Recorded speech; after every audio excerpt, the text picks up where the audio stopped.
Pnawn da bawb a chroeso i sesiynau adolygu Carlam Cymru. Bydd sesiwn heddiw yn canolbwyntio ar hanes a hanes ac yn cael ei gyflwyno gan Rita Bevan o Ysgol Gyfun Bro Eden. Bydd y sesiwn yn para tua 3/4 awr, lle bydd yr athro'n cyflwyno'r cynnwys perthnasol. Os oes gennych chi unrhyw gwestiynau, croeso i chi ddefnyddio'r adran cwestiwn ac ateb, ac fe wnawn ni'n gorau i ateb eich cwestiynau. Os ydych chi'n hapus i adael eich enw o'ch cyfeiriad e-bost, byddwn ni wrth yn bodd yn cadw mewn cysylltiad â chi mwyn anfon gwybodaeth atoch am ddigwyddiadau eraill yn y dyfodol. Gallwch clicio ar y ddolen ar unrhyw adeg yn ystod y sesiwn. Bydd y sesiwn heddiw yn cael ei recordio, a bydd y recordiad ac unrhyw adnoddau perthnasol yn cael ei rhoi ar wefan e-sgol dan y tab Carlam Cymru. Diolch yn fawr a draw at Rita nawr. Helo, diolch yn fawr am ymuno heno. Ni'n mynd i fod yn canolbwyntio ar gyfer ar sgiliau ar gyfer uned 1 heno. Fel i chi falle'n teimlo chi ym mlwyddyn 12, mae yna naid mawr o ran y sgiliau rhwng TGAU a lefel A. Felly mae wir angen mireinio'r sgiliau sicrhau bod chi'n hyderus pam 'ych chi'n mynd mewn i'r arholiad. Felly wrth gwrs mae yna nifer fawr o cyfnodau hanesyddol sy'n cael ei astudio yn yr ysgolion.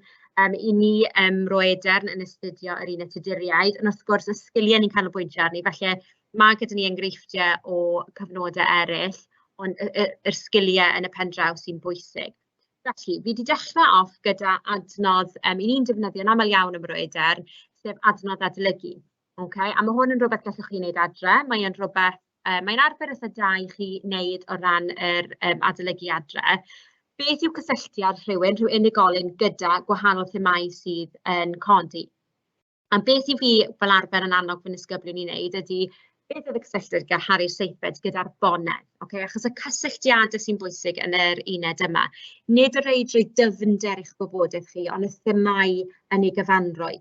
Mae hwn yn arfer eitha da i chi gallu gwneud adran, wrth gwrs gallwch chi newid i gyd-fynd gyda'ch uned chi, ond beth oedd cysylltiad Elizabeth gyda William Morgan, enghraifft, a chi'n mynd ati wedyn i adolygu y cysylltiad. Fi wastad yn annog fy nisgyblion ni, y rhai maen nhw'n cofio eu cof nhw, falle i ysgrifennu'n un lliw, ond y rhai falle mae rhaid nhw i wirio yn eu llyfrau neu unedau bod chi yn sgwennu hwnna yn lliw arall. A mae'n dangos i chi beth ych chi'n cofio, a mae'n caniatáu chi i adolygu yn effeithlon yn hytrach na bod chi'n ail-adolygu y pethau chi yn gyfarwydd gyda.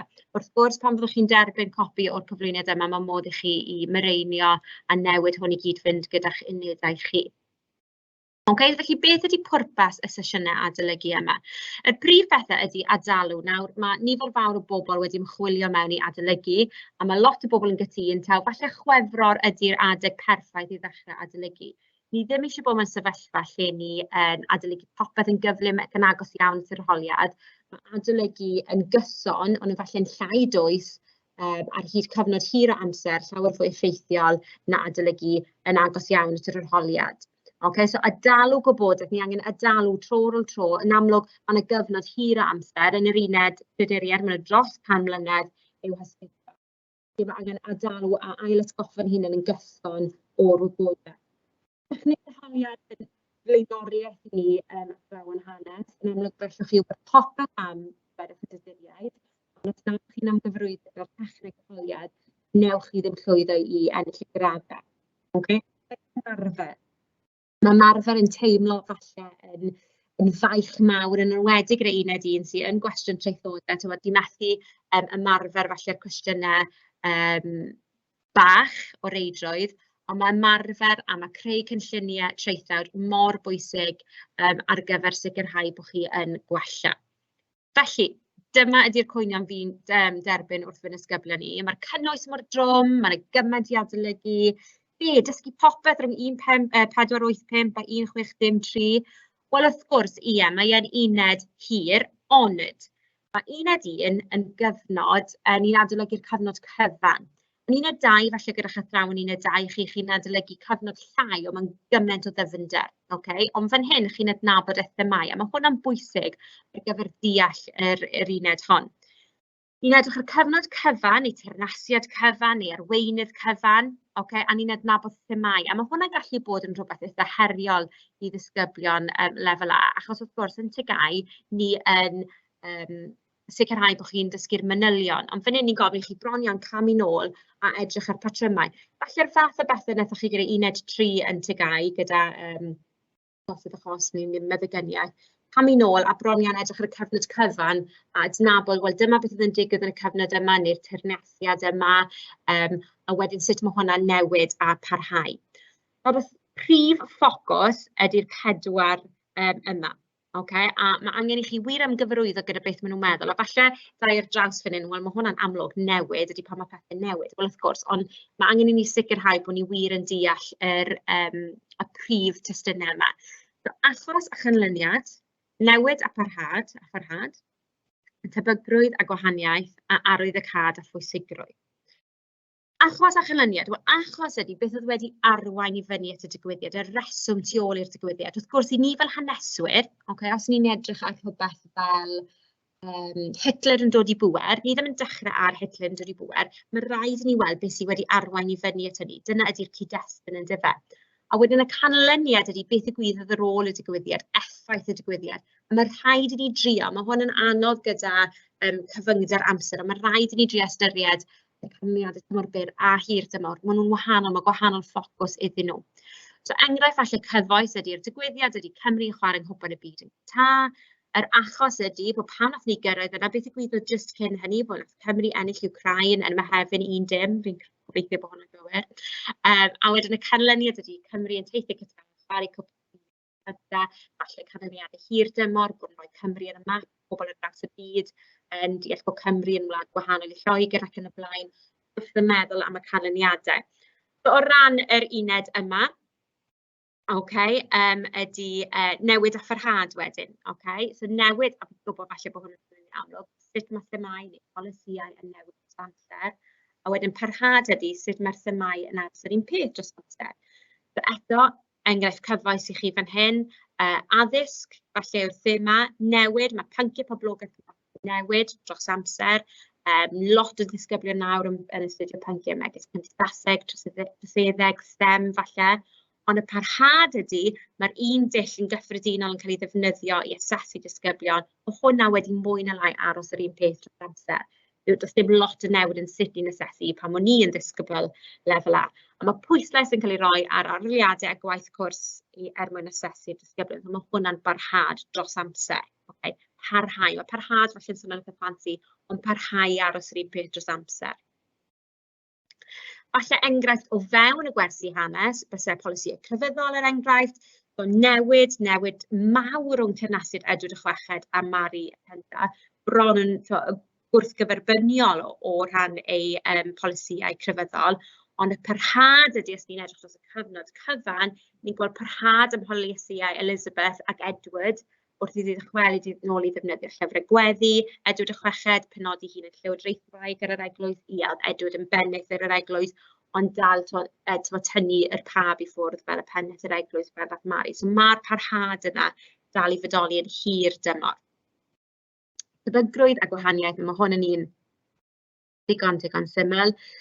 Os ni'n edrych yn enghraifft ar y ffilm Matilda, beth sy'n digwydd, mae'n 2 ffilm Matilda yn does, mae'n hen ffilm Matilda pan mae'n un tyfu lan, mae'n un newydd, wedi cael ei gynhyrchu yn ddiweddar iawn, ond mae'r plot yr un peth, mae'r sefyllfa adrodd yr un peth, beth sy'n wahanol rhwng y ddau, yn amlwg technoleg ffilm, technegau, cerddoriaeth a chanu yn y ffilm newydd ac yn y blaen.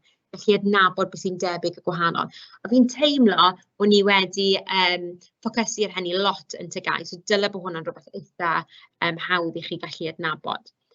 Arwyddocâd a phwysigrwydd. Arwyddocâd a phwysigrwydd, fi wastad yn dweud y disgyblion fi, arwyddocâd yw gair ffansi am pwysigrwydd yn y bôn, so hawlio sylw yn y cyfnod. So, enghraifft, digwyddiad, torri'r Rhufain, Harri'r Eiffed yn torri'r Rhufain, arwyddocâd y pwysigrwydd hynny, penderfyniad arwyddocâol yn rhyngwladol ac yn wleidyddol, nifer helaeth o ganlyniadau gwleidyddol, economaidd a chrefyddol. Wedi arwain at gwrthryfeloedd, wedi arwain at yn y pen draw rhyfeloedd, wedi arwain at eithafwyr o'r gwahanol grwpiau crefyddol ac yn y blaen. So mae yna lot o ganlyniadau fan hyn. Okay? So adnabod rhain yn bwysig. Nawr ni'n rili ffocysu ar y geirfa dadansoddo. Nawr, chi wedi crybwyll ar hon yn tygau yn eich cwestiynau traethawd. Traethawd 1 er enghraifft, gyda trosedd y chosb. Mae rili angen i ni ddeall yr cysyniadau yma. Okay? Nawr, fi wastad, tip i fi wastad yn rhoi, neu chi weld bod fi wedi rhoi'r tip yma yn y fideos ar gyfer llynau, cyflwyniad ar gyfer llynau. Fi wastad yn argymell, a nath athro hanes fi rhoi yr tip yma i fi pan o'n i yn wneud lefel A fi'n meddwl bod yn tip hollol ffantastig. Sgwennwch y cysyniad llweddol ar eich llaw chi. Okay? A felly bod chi'n meddwl, hwnna bach yn rhyfedd. Okay? Wrth i chi sgwennu, byddwch chi yn gweld y gair llwyddiannus, neu chwyldroadol, neu dylanwadol. Trwy'r amser, byddai'n atgoffa chi gyfeirio nôl at hynny. Achos pan ni'n sôn am techneg arholiad, a dewn ni nôl at hwn, mae disgyblion yn aml iawn yn meddwl, o, tyma fi'n hanesydd da, achos fi'n gweld popeth am y tuduriaid, a maen nhw'n mynd ati bron i roi narratif i ni o'r holl ffeithiau yma maen nhw wedi dysgu. Ond nid yna beth ni'n asesu fan hyn. Ni'n asesu eich gallu chi i werthuso pwysigrwydd, neu arwyddocad, neu dylanwad, neu llwyddiad rhywbeth. Mae rhaid cyfeirio nôl at y cysyniad allweddol trwy gydol y traethawd. Nawr, wrth i chi ddechrau ymarfer, a gobeithio yn fawr bod chi wedi ymarfer dipyn o draethodau erbyn hyn, os i chi'n edrych ar falle band 4, a mae hwn yn fecanyddol iawn, a ni'n trio erbyn diwedd blwyddyn 12, symud i ffwrdd o fod yn fecanyddol, wrth gwrs. Chi jyst angen i ddyn siŵr bod chi yn mynd nôl at y cysyniad allweddol yn gyson, bod chi'n graddio'r cysyniad allweddol, okay? Yn llwyddiannus iawn, yn llwyddiannus yn y tymor hir, yn y tymor byr, yn ddylanwadol iawn, yn hynod y chwyldroadol, a bod y graddio yna'n digwydd. Fi'n gwybod bod ysgolion eraill yn defnyddio geiriau yn y bod chi'n neud, chi'n graddio pa mor llwyddiannus oedd rhywbeth, okay? A wedyn, chi'n pwyso a mesur yn erbyn y mater dan sylw, a dewn ni nôl at hyn, nid paragraffau ar wahân i'r traethawd yma. Ni'n teimlo, pan ni'n marcio rein, maen nhw'n fecanyddol iawn pan ych chi yn gweld y mater dan sylw, 3 thema arall, 3 ffocws arall a casgliad. Nid dyna beth ni'n gofyn. Ni'n gofyn am traethawd cyflawn, a mae hwnna'n bwysig iawn i ni. Traethawd cyflawn, bod yr holl beth yn llifo, a chi'n pwyso a mesur yn erbyn y mater dan sylw. Okay? Nid cymharu, nid ar y llaw arall. Ni ddim eisiau bod mor sylfaenol y hynny o ran falle tygau. Ni'n pwyso a mesur yn erbyn y mater dan sylw. Ni ddim yn disgrifio, chi ddim yn eistedd lawr a rhiadru'r holl ffeithiau chi wedi dysgu am yr uned yma, pob un ffaith dan hael. Dyw hwnna ddim yn mynd i rhoi y marciau i chi a rhoi mynediad i chi i'r bandiau cywir. Yn yr sesiwn ei ddod, newn ni edrych yn fwy ar yr cynllun marcio. Felly peidiwch â phoeni am hynny. So, yr geirfa graddio, geirfa gwerthuso yma sydd gyda ni, pwysigrwydd newid, effaith tobwynt, chwyldroadol, tymor byr, tymor hir, goblygiadau, pellgyrhaeddol, dylanwadol, garreg filltir, canlyniadau sylweddol, ymatebion, y fath hyn o eirfa sy'n mynd i helpu ni gadw ar y llwybr gwerthuso yn hytrach na troi yn ddisgrifiadol. Dyw hwnna, fi eisiau pwysleisio hwn, dyw hwnna ddim yn golygu bod ddim rhaid chi beidio adolygu, wrth gwrs mae eisiau adolygu, mae eisiau cyfiawnhau eich atebion chi, ond chi jyst yn neud yn ffordd ychydig yn wahanol. Un o'r ffyrdd gallwch chi fynd ati adolygu ar gyfer hyn, ydy fe gallwch chi ddefnyddio'r graddfa yma. Okay? So ni'n sôn am graddio, so pwysigrwydd. So gyda peth pwysigrwydd, neu ychydig o bwysigrwydd, neu yn ychydig yn ddylanwadol, neu gyda peth llwyddiant ac yn y blaen, i'r am pwysigrwydd mawr yn arwyddocaol iawn ac yn y blaen. So un o'r tasgiau sy'n bwysig iawn ar gyfer disgyblion sy'n astudio uned 1 ydy eto symud i ffwrdd o y ffeithiau a dechrau deall eu dylanwad nhw, eu arwyddocad nhw, ydy grid fel hyn. So mae gen i enghraifft i chi fan hyn. So cyfieithu'r ysgrifau i'r Gymraeg. Yn amlwg oedd yn broses hir cyfieithu'r ysgrifau i'r Gymraeg yn y pen draw gath y Beibl i gyfieithu yn llawn gan William Morgan yn 1588. Ble i ni'n graddio hwn. Okay? Nawr, does dim rili ots yn union lle chi'n graddio fe, ond i bai bod chi'n gallu cyfiawnhau a bod e'n neud synnwyr. Okay? Yr esboniad manwl o ran tymor byr a tymor hir, oedd yn broses i gyfieithu'r ysgrifau, Beibl William Salisbury a William Morgan, bygythiadau Sbaen yn bendant yn bwysig fan hyn, Catholigiaeth, yr eithafwyr Catholigaidd, bygythiadau wrth ryfeloedd ac yn y blaen. So, yn amlwg, dwi'n dim ateb clir fan hyn, achos yn amlwg chi'n lefel A, mae pethau lot fwy cymhleth fan hyn. Beth ni'n dadlau o ran pwysigrwydd crefyddol, a arwain y Cymru i ddilyn Protestaniaeth, i ddilyn y drefn newydd oedd gan Elizabeth. O ran falle pwysigrwydd gwleidyddol, beth ni'n dadlau bod cyfieithu'r ysgrythur Gymraeg a'r Beibl i'r Gymraeg yn bwysig hynod o bwysig iawn. Achos oedd yn sicrhau bod y Cymru yn ffyddlon, ddim ymuno gyda Sbaen, y brif bygythiad oedd brenhinoedd y Tuduriaid yn teimlo oedd bod beth oedd ei tadcu Elizabeth wedi wneud, sef Harry y Seithfed, o glanio yng Nghymru a ymosod ar Loegr a'r y goron o Gymru, ond nhw'n ofn bod hwnna'n mynd i ddigwydd eto. So oedd rheoli y Cymru yn bwysig iawn. Oedd Harry wedi wneud ar ffurf y deddfa uno, a oedd Elizabeth wedi penderfynu, un o'r ffyrdd oedd wedi penderfynu rheoli'r Cymru oedd cyfieithu'r ysgrythur Gymraeg. Oedd hi'n teimlo byddai hwnna yn ennill ffyddlondeb y Cymru. Wrth ryfeloedd y bygythiadau eithafwyr cyfrol, bys nhw'n methu ar ei gyfanrwydd defnyddio Cymru mwyn gwrthryfela yn erbyn Elizabeth, oedd o bwysigrwydd mawr yn wleidyddol. Wedyn mae gyda ni Harry y Seithfed yn sicrhau llinach cryf a tifedd cryf i'r goron. So eto, mae yna wahanol fath o bwysigrwydd. Pwysigrwydd economaidd, yr esboniad manwl o hynny ydy nath e briodi Elizabeth o Efrog, oedd ganddo fe hawl gwan iawn i'r goron, fel i chi'n gwybod. Oedd e'n un o'r teuluoedd, oedd e'n cadw statws rhyngwladol Lloegr, achos yn amlwg petai gwledydd Ewropeaidd yn gweld rhywun yn teyrnasu gyda hawl gwan dros y goron, maen nhw'n gweld y bwlch yna i gallu ymosod. So oedd hwnna'n lleihau'r risg o ymosodiad honwyr. So falle oedd ganddo fe ddim hawl cryf dros y goron, ond bydde gyda fe ei tifedd hawl cryf iawn dros y goron, achos oedd llinach Harry'r Seithfed gyda nhw, a oedd llinach Elizabeth o Efrog gyda nhw. O ran pwysigrwydd economaidd, brif rai wastad ydy crefyddol economaidd cymdeithasol gwleidyddol. O ran pwysigrwydd economaidd, petai statws yn codi a ei hawl dros y goron yn cryfhau, byse fe'n gallu parhau fasnachu gwledydd Ewrop, osgoi rhyfeloedd, ymhonwyr ac yn y blaen. Ond, pwysigrwydd gwleidyddol, sefydlu statws rhyngwladol, yna beth oedd Harry yn ffocysu arni drwy gydol ei dirniasiad o codi y statws rhyngwladol yma o y dyn yma, ddim wir gyda hawl dros y goron yn y pen draw i godi statws mwyn gadael ei tifedd gyda Cymru a Lloegr gyda statws uchel yn Ewropeaidd. Margaret o Bwrgwyn yn amlwg yr heriau oedd yn cael ei deillio o Margaret o Bwrgwyn, sy'n sicrhau bod unrhyw ymhonwyr gyda siawns eitha gwan o gallu disodli ei deyrnasiadau, a wedyn gallu mynd ati i greu'r cytundebau Ewropeaidd yma oedd yn buddio Cymru a Lloegr. So, beth ni'n annog i chi wneud, bysau, i fynd â hwn fel enghraifft, y gorwch eich unedau, iawn, sy'n wir ot beth yw'r digwyddiad, a bod chi'n dechrau asesu pwysigrwydd dylanwad llwyddiant, sy'n wir ot beth ydy e, a bod chi yn dechrau meddwl am yr uned yn y cyd-destun yma yn hytrach na llwythio ffeithiau.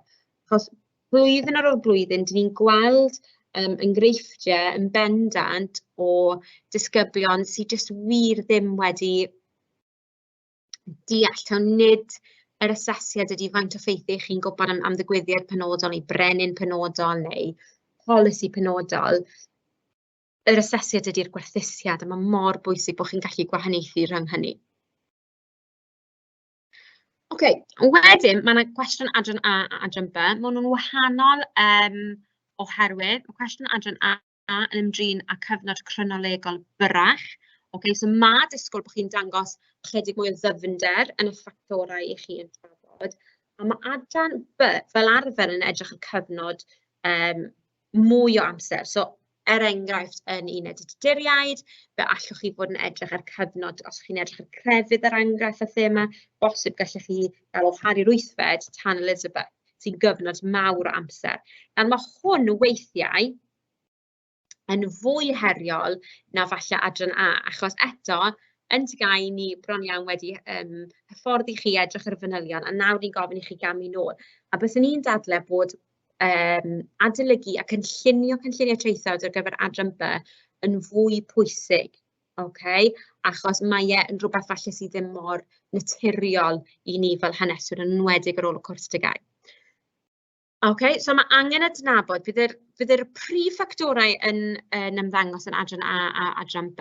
Fyddwn ni'n gwneud sesiwn cyfan ar adran B, sut i draddodi yr themau yna. Ond mae angen bod chi'n gallu adnabod yr prif rhannau. So bydd y testyn neu mater dan sylw, falle bydd eich athrawon yn defnyddio termau penodol, a dyna bydd ni'n pwyso yn erbyn trwy gydol y traethawd. Mae gyda chi'r cysyniad allweddol a dyna chi'n graddio, a wedyn yn amlwg mae gyda chi cyfnod hanesyddol. A mae'n bwysig i chi, ni ddim yn gofyn i chi gofio pob un dyddiad yn hael, ond mae'n bwysig bod chi'n adnabod y prif cyfnodau, achos weithiau bydd yr arholiad yn eitha neis a fydd yn gofyn i chi yn ystod teyrnasiad Elizabeth, neu yn ystod teyrnasiad Edward ac Elizabeth. Weithiau falle fydden nhw chydig yn fwy slei ac yn gweud rhwng y blwyddyn yma a'r blwyddyn yma. Mae nhw'n disgwyl bod chi'n gwybod teyrnasiad Elizabeth oedd hynny. Neu, oedd hwnna Edward a Mary oedd hwnna. So weithiau mae rai bod chi'n eitha hyderus yn eich dyddiadau chi yn yr prif themau o ran y dyddiadau. Felly, dyma enghraifft i chi. So, yr enghraifft cyfoes fi wedi rhoi i chi, so bod ni'n gallu bod mynediad gan ddisgyblion sydd ddim yn astudio tuduriaid, y mwyafrif helaeth ohonoch chi yn astudio'r tuduriaid. So dyma enghraifft i chi, ba raddau y gellir dweud mae cyflwyno'r gig a gafodd y effaith o fwyaf ar fywydau pobl Cymru a Lloegr yn y cyfnod o 1945 i 1980. So, yr mater dan sylw ydy cychwyn a cyflwyno a sefydlu'r gig. Effaith ydy'r cysyniad allweddol, effaith mawr, effaith hirdymor, effaith yr raddfa bach, effaith eang, ac yn y blaen. A wedyn sicrhau bod chi'n cadw o fewn y cyfnod hanesyddol cywir. Ni ddim moyn gwybod beth, byddwch chi ddim yn sôn am Covid, ac mae hwn ti Covid, byddwch chi ddim yn sôn am unrhyw beth i hwn ti 1980, a mae hwnny'n bwysig o beth bod chi'n adnabod y cyfnodau. So, dyma enghraifft arall i chi. I ba raddau y gellir dweud mae pandemig Covid-19 a gafodd y dylanwad fwyaf ar fywydau pobl Cymru a Lloegr yn y cyfnod 2010 i 2020. Ac ar post-it, ni'n licio bod chi'n adnabod y testyn neu'r mater dan sylw. Ni'n licio bod chi'n adnabod y cysyniad allweddol ac wedyn wrth gwrs neitha hawdd y cyfnod hanesyddol. Yna rhoi chydig o hwnna, rhoi rhyw munud bach i chi fynd ati i sgwennu hwnna ar post-it.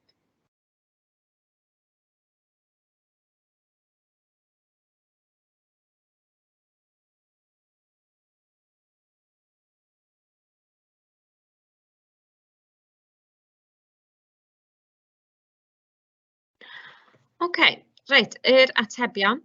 Wel, yn amlwg, y mater dan sylw ar testyn ydy pandemig Covid-19. Y dylanwad fwyaf iawn yr cysyniad allweddol a wedyn y cyfnod hanesyddol. Nawr te, gyda hwn, so byddwch chi'n mynd ati i gyflwyno, byddwch chi'n mynd ati i'r cyd-destun hanesyddol. Mae Cybac wedi argymell bod chi yn y cyflwyniad yn ddim yn negu barn, ond yn academaidd yn dweud beth ych chi'n meddwl oedd y ffactor mwyaf pwysig yn y cychwyn. Bod hwnna wedyn trwyddi draw. Be ni'n gweld yn aml iawn yw traethodau lle mae rhywun yn dweud, bendant Covid-19 gafodd y dylanwad fwyaf ar pobl Cymru. Wedyn, erbyn yn dweud, nawr fi wedi newid fy meddwl, y dirwasgiad neu beth bynnag, felly bod yn llwyth o bethau fan hyn, Brexit, beth bynnag, gafodd yr effaith fwyaf. Chi moyn bod yr ateb yn un cyflawn, ni ddim yn gweld fel cyfres o baragraffau, ni'n gweld fel un ateb cyflawn, a mae hwnna mor bwysig. Felly, trwy ddweud yn glir yn eich cyflwyniad, chi'n meddwl Covid-19, neu chi'n meddwl Brexit, be bynnag, oedd y brif iawn dylanwad fwyaf ar fywydau pobl Cymru a Lloegr, chi wedyn yn mynd i gario hwnna trwy gydol y traethawd, ac felly bod yn un ateb cyflawn yn hytrach na cyfres o baragraffau. Ni rili eisiau symud i ffwrdd o hynny yn ymlwyddyn 12. Enghraifft arall i chi. I ba raddau y gellir dweud mae defnydd Trump o Twitter oedd y strategaeth mwyaf effeithiol mwyn ennill yr etholiad yn 2016. Yn yr un modd, ni'n licio bod chi'n adnabod y testyn neu'r mater dan sylw, wedyn y cysyniad allweddol ac wedyn y cyfnod hanesyddol. Eto munud bach i chi fan hyn.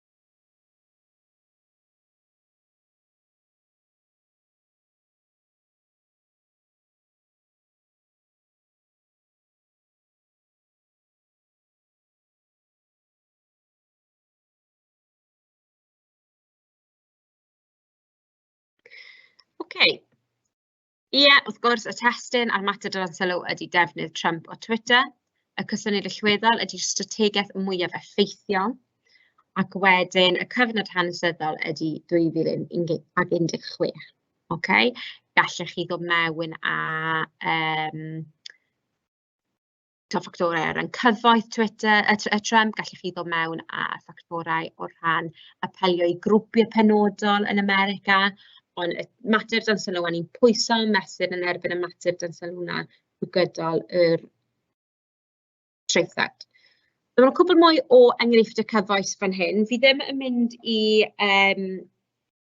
i gwastraffu amser yn mynd trwy bob un ohonyn. Beth ni yn argymell bod chi'n neud ydy falle cymryd screenshot o hwn neu pam chi'n mynd nôl ac ymarfer jyst gallu adnabod nhw'n gloi. Os be chi angen neud yn yr arholiad, yn amlwg wedi chi papur arholiad, chi angen gallu adnabod yr rhannau yma o'r cwestiwn.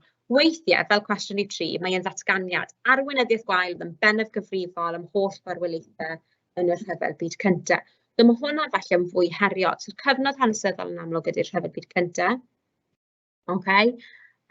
Arweinyddiaeth gwael ydy'r mater dan sylw ac yn bennaf gyfrifol ydy'r cysyniad allweddol. Dyma hwnna falle yn fwy heriol. Ond os i chi yn yr arholiad cyn cychwyn gallu adnabod y gwahanol ffactorau, dim ots beth yw geiriad y cwestiwn a sut mae wedi geirio yna ym mha ffordd os mae'n datganiad neu'n gwestiwn, mae gyda chi yr holl ffactorau i chi angen ar gyfer yr ateb.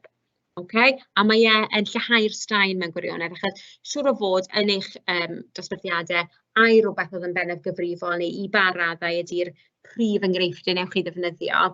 Yn amlwg, fyddwch chi wedi gweld ddatganiadau, ond mae rhaid bod chi'n gyfarwydd gyda gallu eich dynnu y rhannau penodol a phwysig yn eitha cyflym. Mae'r cysyniadau allweddol wedyn yn holl bwysig.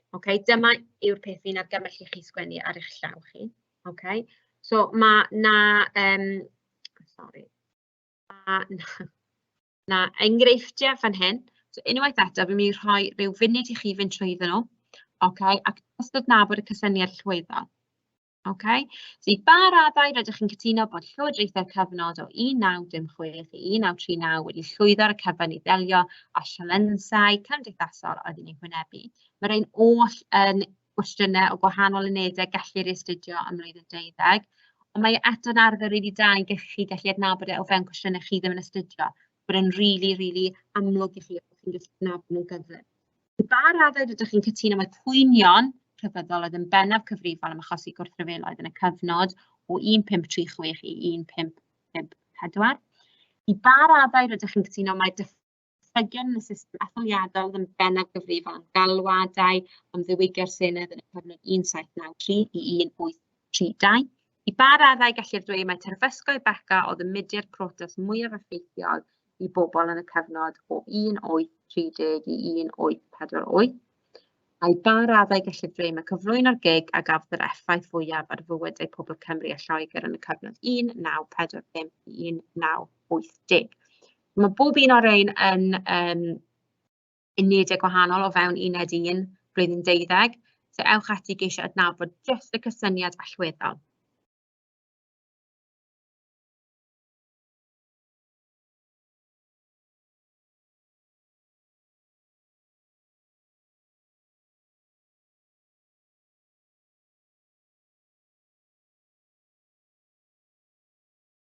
Ar ateb. Llwyddo ar y cyfan, cwestiwn 1. Bennaf gyfrifol, cwestiwn 2.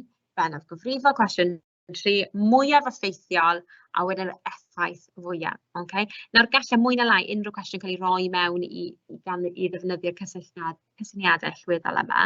pan i chi'n edrych ar y manyleb, mae e'n sôn reit ar y top, wneud o roi rhyw fath o hint i chi ynglyn â beth gallai fod y cysyniad allweddol.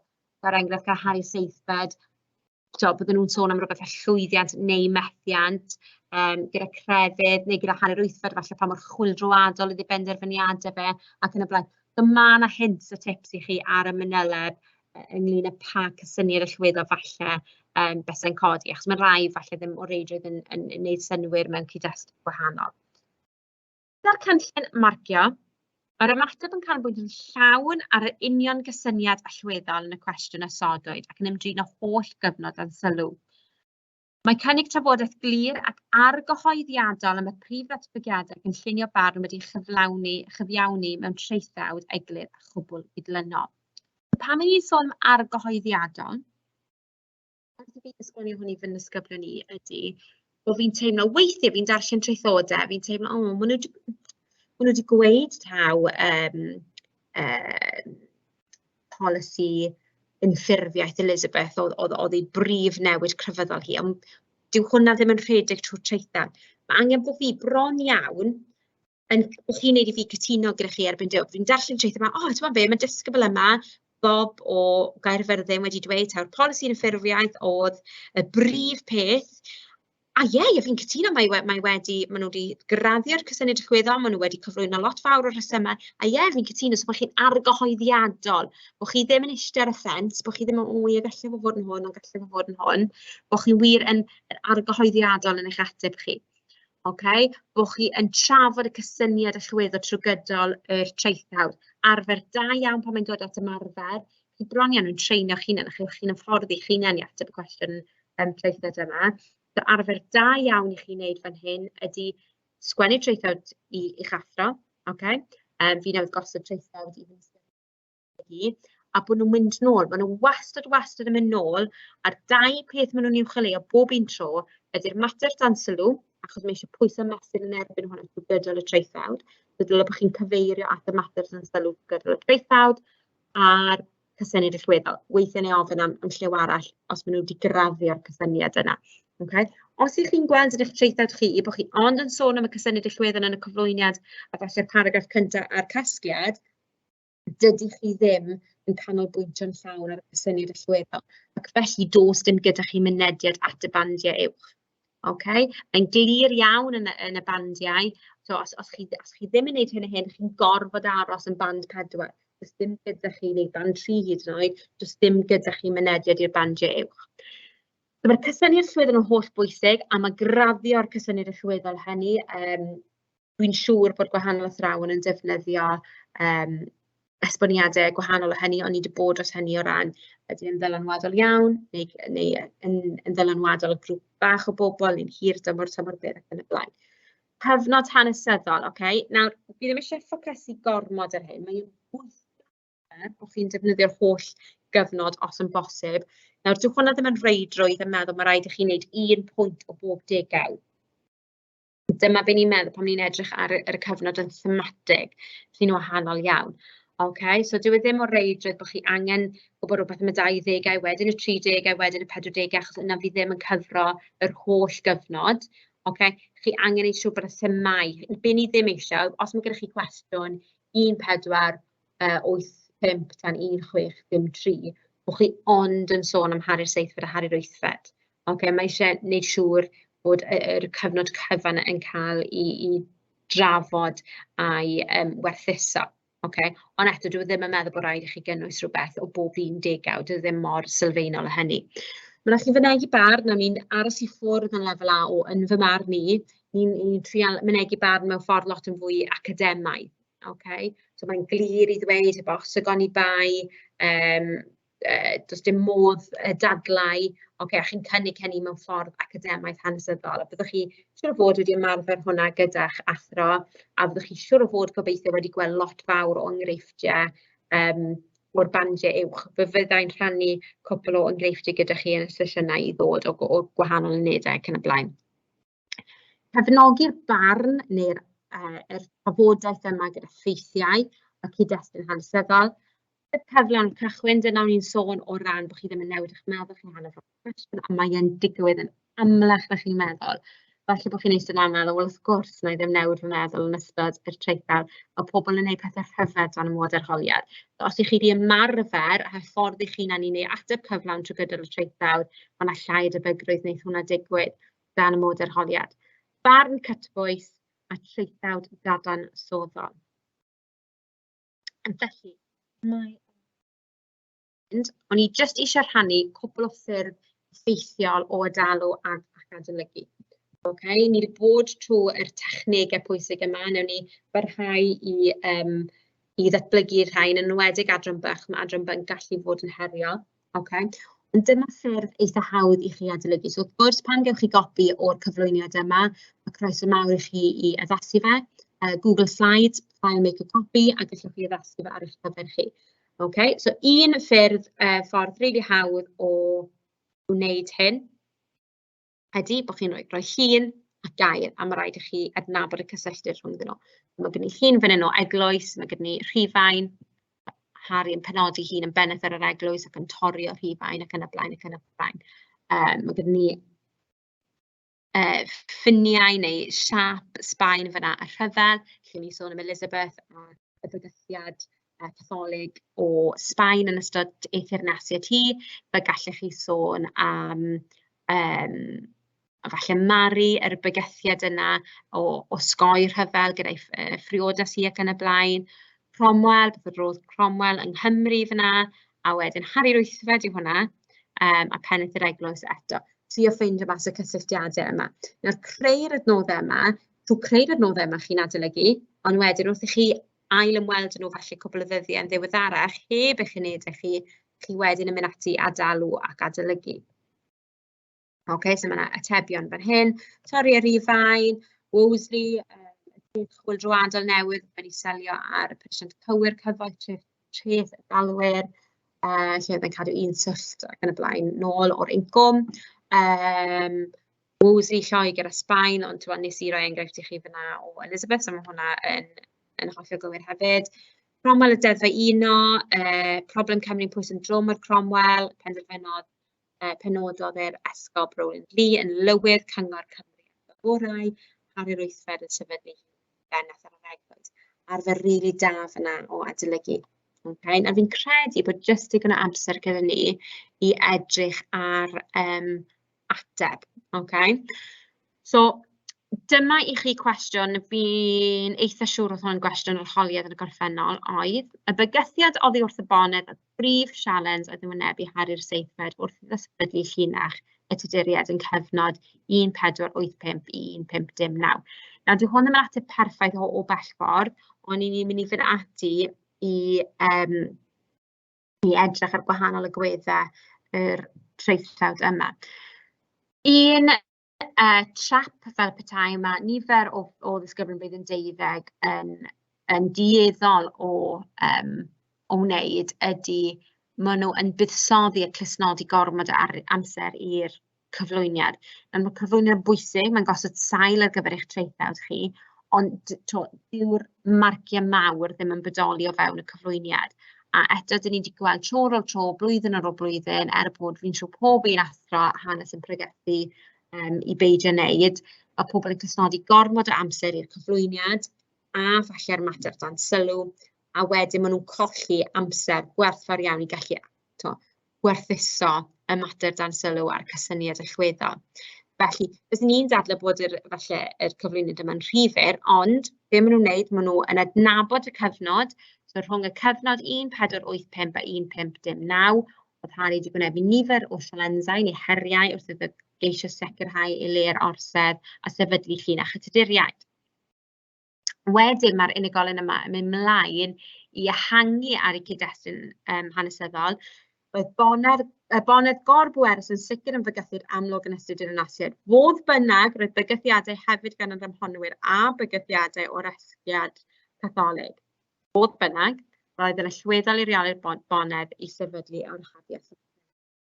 Syliedig ar y cyngor gathon ni yn yr sesiynau diweddar, maen nhw eisiau gweld chi'n glir yn dweud, bos o gael ei bai, y bonedd oedd y brif her neu y bygythiadau gan yr ymhonwyr. So, fan hyn fi'n teimlo bod y disgybl yma ddim wir dal yn eistedd ar y ffens ychydig ac felly ddim yn argyhoeddiadol, ddim yn argyhoeddi beth yw ei brif, beth yw ateb yr ymgeisydd yma.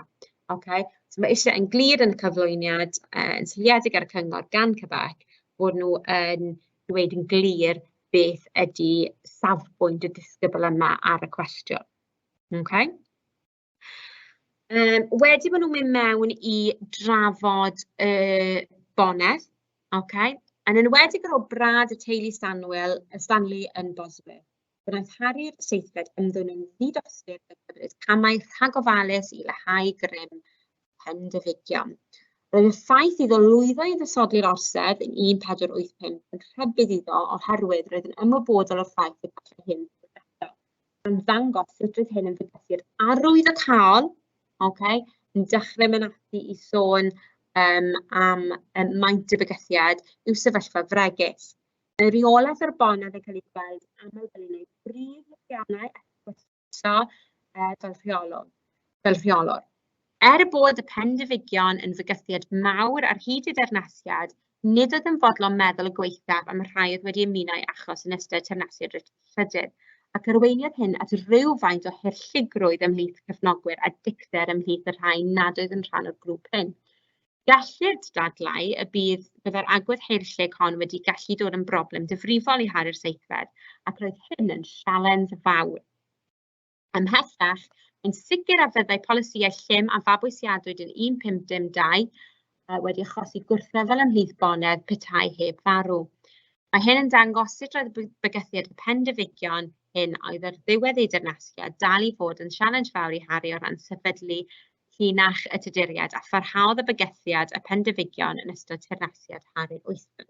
Felly chi'n gweld fan hyn, maen nhw ond yn siarad am y mater dan sylw, sef bygythiad oddi ar y bonedd, felly grêt.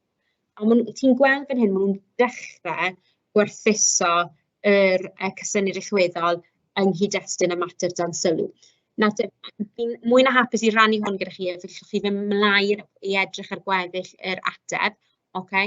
Ond plis cadwch mewn golwg, ydy'r disgybl yma'n gwerthuso'n ddigonol, a'r syniad yma uwchleuon dangos faint o werthuso sy'n digwydd o gymharu efallai faint o narratif sy'n digwydd. Ni ddim eisiau mynd lawr y trywydd o narratif, ni eisiau mynd lawr y trywydd o werthuso.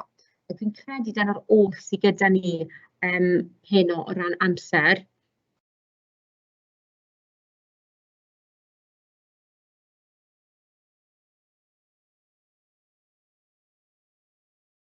Felly, fi ddim yn siŵr os yna gwestiynau o gwbl.